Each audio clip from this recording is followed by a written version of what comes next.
Assalamualaikum warahmatullahi wabarakatuh. Halo teman-teman.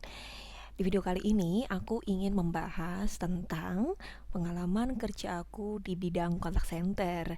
Aku akan membahas suka dukanya kayak gimana, dan aku juga akan membahas gimana sekilas tentang pekerjaan kontak center itu sendiri. Keep watching ya.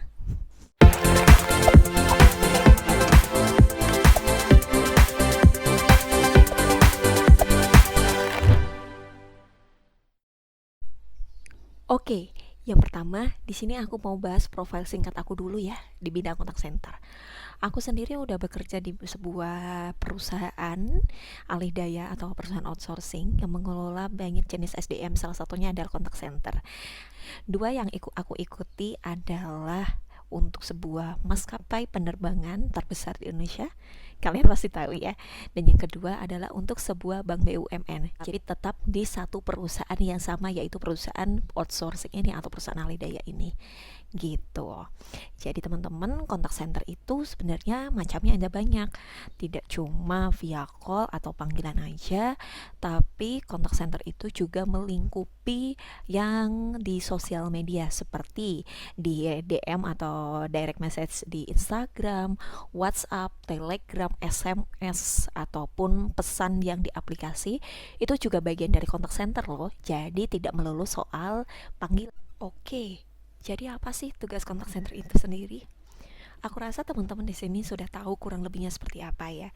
Jadi kontak center atau customer service online atau CSR, customer service representative, ini melayani nasabah ataupun pelanggan dalam kebutuhan informasi, juga request ataupun membantu terkait kendala-kendala yang dialami sama pelanggan nih. Jadi sebagai contoh, ketika kamu punya suatu produk rekening ya, produk rekening itu tanpa sengaja kamu memberikan data-data rahasia kepada orang lain, dan kamu panik nih, keburu rekeningnya dibobol orang nih yang berpotensi rekeningmu gak aman.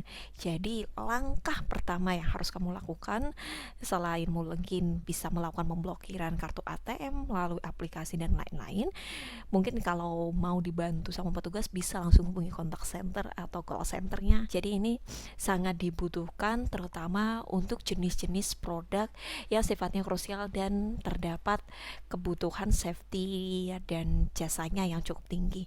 Jadi biasanya ini pasti ada di setiap produk-produk sejenis seperti perbankan, penerbangan, itu pasti ada kontak centernya.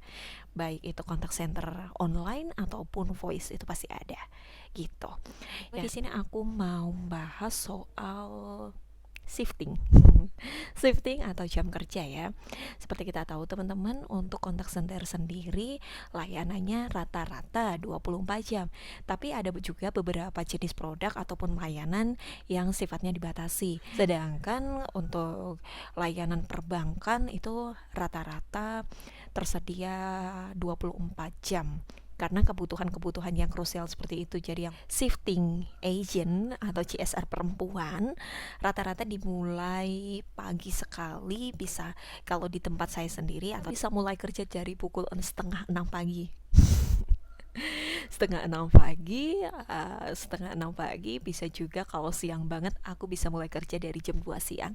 Sebenarnya ini bisa dibilang sebagai suka atau duka, tergantung orang memandangnya sih.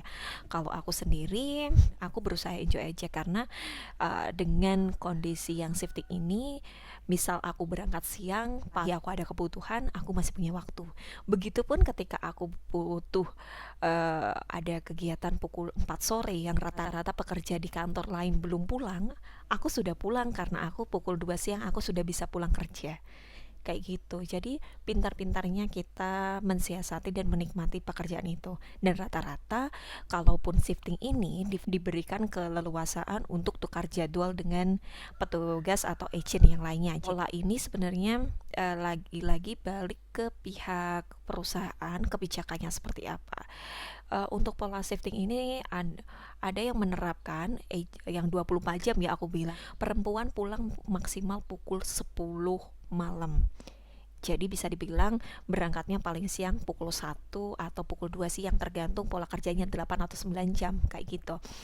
Tapi ada juga yang diberlakukan perempuan downshift, ikut seperti shifting laki-laki. tidak mengenal gender. Kita bisa aja berangkat jam 6 pagi, kita juga bisa aja pulang berangkat jam 10 malam dan pulangnya besoknya 9 jam kemudian atau 8 jam kemudian, sama seperti laki-laki kayak gitu. Oh iya, aku belum bahas ya soal shifting laki-laki. Shifting laki-laki di perusahaan kontak center, di pekerjaan kontak center yang 24 jam, rata-rata dimulai pukul 1, 2, atau 3 siang gitu. Atau juga bisa pukul 4 sore. Tergantung lagi kebutuhan layanan dan kebijakan dari perusahaan, kayak gitu. Jadi tinggal kita menikmatinya seperti apa dan sesuai kebutuhan badan juga ya. Kadang ada beberapa yang nggak bisa kena angin malam, itu juga silahkan dipertimbangkan lagi. Selanjutnya aku mau bahas soal tantangan dulu deh. Di contact center itu tuntutan kerjanya itu cukup tinggi. Jadi kita sangat dituntut untuk produktif. Karena semua hal di contact center itu dihitung by data. Kayak gitu patokannya ya. Jadi soal dari jadwal kerja itu sudah dilihat dan dilihat jamnya. Misal kamu duty jam 8 itu kamu harus standby. Kamu lebih dari jam 8, misal 8 lebih 01, kamu bisa terkena teguran atau bisa kena level-level punishment. Berikut juga untuk AUX atau jadwal jeda ketika kita tidak bekerja. Contoh ketika kita istirahat, ketika kita ibadah, ketika kita ambil air minum, itu sangat dirinci.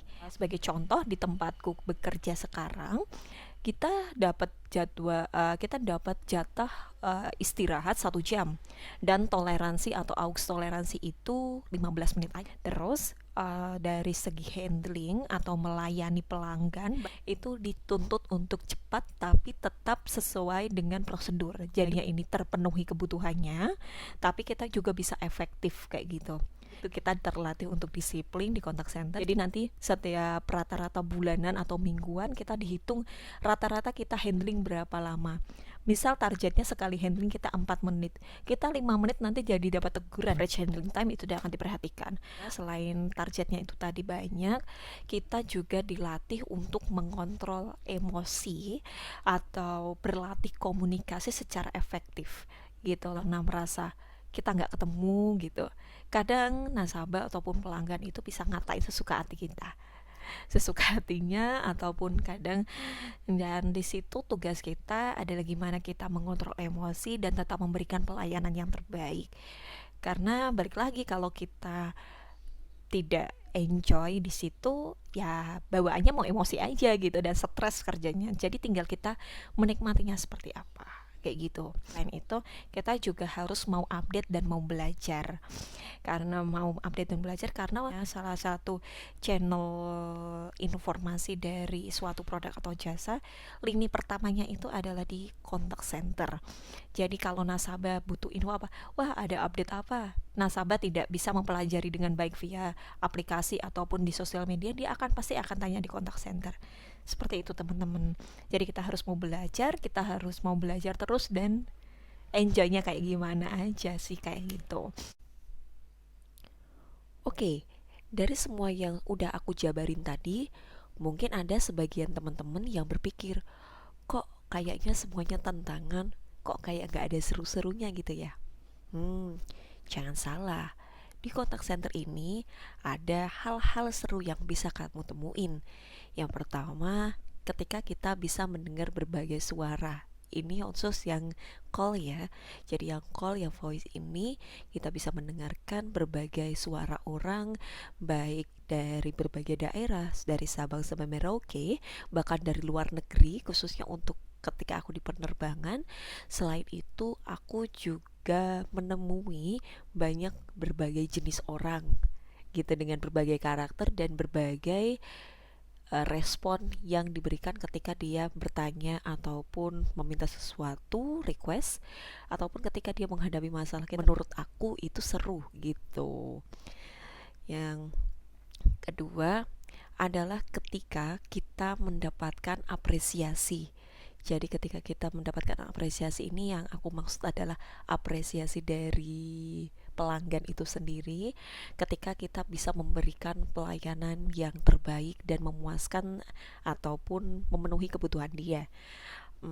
Aku sering nggak sering juga sih, mungkin beberapa kali mendapatkan ucapan terima kasih, makasih mbak, makasih banget udah bantu aku dengan baik, kurang lebih seperti itu. Dan terutama dan juga ketika di maskapai penerbangan, ketika bekerja di maskapai penerbangan, ada beberapa jenis pelanggan yang dia sangat mengapresiasi gitu.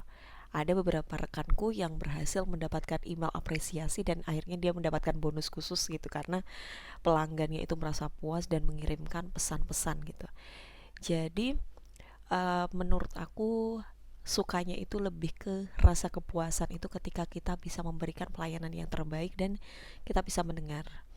Selain itu ada hal positif yang bisa kita dapatkan sih selain kepuasan itu. Jadi mungkin dari jabaran aku tadi, kontak center itu seperti pekerjaan yang dibawa outsource dan rata-rata pekerjaannya kontrak ya. Jadi untuk jaminan tetapnya itu tidak semuanya, rata-rata itu dibawa outsource. Jadi jarang yang memang tetap sih, tapi tidak menutup kemungkinan untuk peluang karir yang lebih tinggi begitu. Nah, jadi beberapa atasan aku yang aku kenal rata-rata itu memang berawal dari kontak center, entah untuk project yang sama ataupun beda. Jadi tetap ada peluang karirnya. Selain itu, ada banyak kompetisi yang disediakan baik dari jangka atau dari skala nasional sampai internasional untuk kontak center ini, karena kontak center ini merupakan jenis pekerjaan yang cukup besar atau banyak sekali pekerjanya gitu, karena setiap produk ataupun jasa rata-rata sekarang tetap menggunakan layanan kontak center untuk memberikan pelayanan produk ataupun jasa yang terbaik kepada pelanggannya. Itu aja jabaran aku soal pekerjaan kontak center dan suka duganya kayak gimana.